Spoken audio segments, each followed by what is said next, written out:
Session 6, Canon 9. If anyone says that by faith alone the sinner is justified, so as to mean that nothing else is required to cooperate in order to obtain the grace of justification, let him be anathema. The wording of that one, let me pull up this wording here. If anyone saith that by faith alone the impious is justified, in such wise as to mean that nothing else is required to cooperate in order to the obtaining the grace of justification, and that it is not in any way necessary that he be prepared and disposed by the movement of his will, let him be anathema. Why is this a longer canon than the one that Voddie Baucham is using? Have you noticed that? This is a longer, more expanded canon. Why didn't he actually read the full canon? Why did he use that truncated version that actually misses the very purpose of the canon? The purpose of the canon is found in this version that I just read to you. It's missed. It's like glossed over in the version that he just read to us. And it's being used to condemn something that really Trent doesn't have in mind. What Trent has in mind here in Canon 9 of Session 6 is this idea that you could be justified by faith alone, meaning what do we mean by faith alone? That your will does not consent to that it's against the consent of your will, if you will.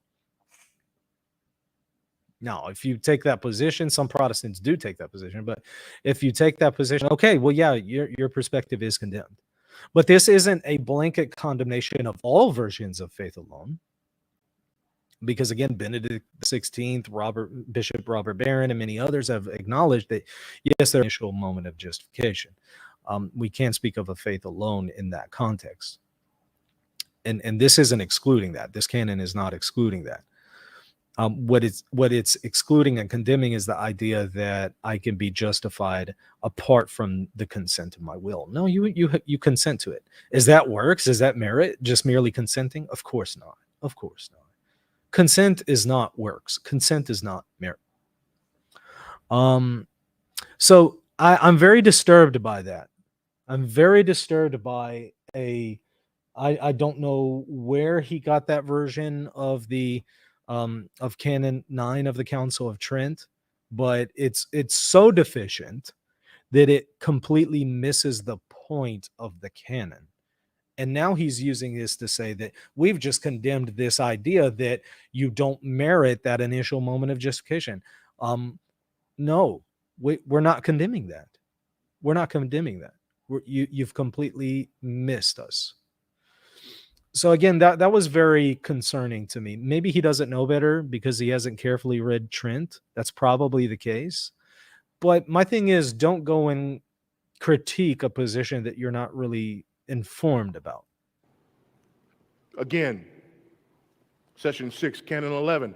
If anyone says that men are justified either by the imputation of righteousness, of the righteousness of Christ alone, or by the remission. By the imputation of the righteousness of Christ alone, meaning that you're not actually transformed when you're justified. That you're not actually transformed when you receive God's grace, the grace of justification, that you're just still unrighteous. If you think that is the gospel, you've lost. You've lost, because you have people like Alistair McGrath who recognize this surely is not the view of the Greek fathers in the first millennium and the patristic era. It's not the view of Chrysostom. Chrysostom believes that the grace of justification is actually transformative, not just merely extranos or alien or outside of us. It's actually transformative. So you now have to say, okay, well, if that's a false gospel, you now have to say the Greek fathers have a false gospel. And this isn't just the Greek fathers, it's also Augustine and the Western fathers. So now they have a false gospel too. So everybody committed apostasy? Where is your understanding of the gospel in the church fathers? It's just not there. This stuff works, this kind of rhetoric works for people who don't know church history. But for people who start digging, they find out, wait, if this is a false gospel, then these early Christians deny the gospel. Is Christianity wrong? Is Christianity falsified because of this? I need to look into Catholicism. I need to look into Orthodoxy. Of sins alone, to the exclusion of the grace and love that is poured forth in their hearts by the Holy Spirit and is inherent in them, or even that the grace by which we are justified is only the favor of God, let him be anathema. Okay. And he says that as if that's a really big deal, right? I mean, he's just saying this like, man, we have anathematized the gospel. Again, what we're anathematizing is the view that when you're justified, it's completely alien to you. You're not transformed. It's not inherent. The grace of God is not poured forth in your heart and transforms you. Okay. Well, if you say that, hey, that's an abandonment of the gospel, what do you do with the Western and Greek fathers?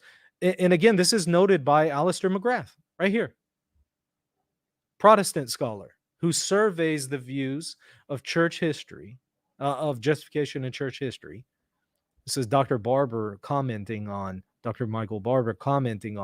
Alistair McGrath, who comments on Chrysostom, Greek father in the early church. Chrysostom's account affirms the declaration or manifestation of God's righteousness with its actualization and the transformation of the nature of humanity. And he goes on to say,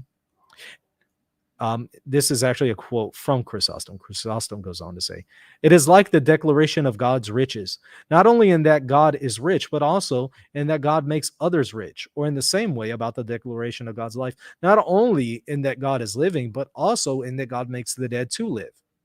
And of the declaration of God's power, not only that in that God is powerful, but also that he makes the weak powerful. So the declaration of God's righteousness is not only that God is righteous, but also that God makes those who are corrupted by sin immediately righteous. From his homilies on, guess what? The book of Romans. Yeah, the Greek fathers read the book of Romans. They weren't just unaware of Romans and Galatians. They comment on it exegetically, verse by verse.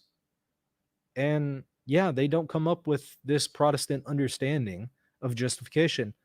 Here, they're backing up the Council of Trent's understanding. Why is that? Was Chrysostom a heretic? Did he abandon the gospel? Did he anathematize the gospel? And the whole point of even bringing this up was to say, some people will say, well, Augustine's view of justification is based on a false understanding from Latin rather than Greek.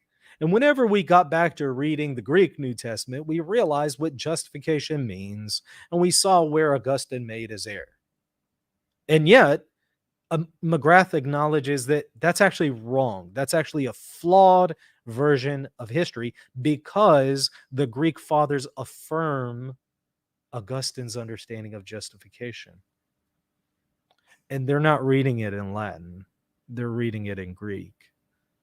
So you can't use that argument, right? It's a horrible argument because it's inconsistent with the data. What do we do with that? And it's not like Augustine and Chrysostom are anomalies. They're not. They're certainly not. Hey, thanks for watching. If you want to see the full video, go to the link in the description. And also, while you're at it, hit the subscribe button. God bless.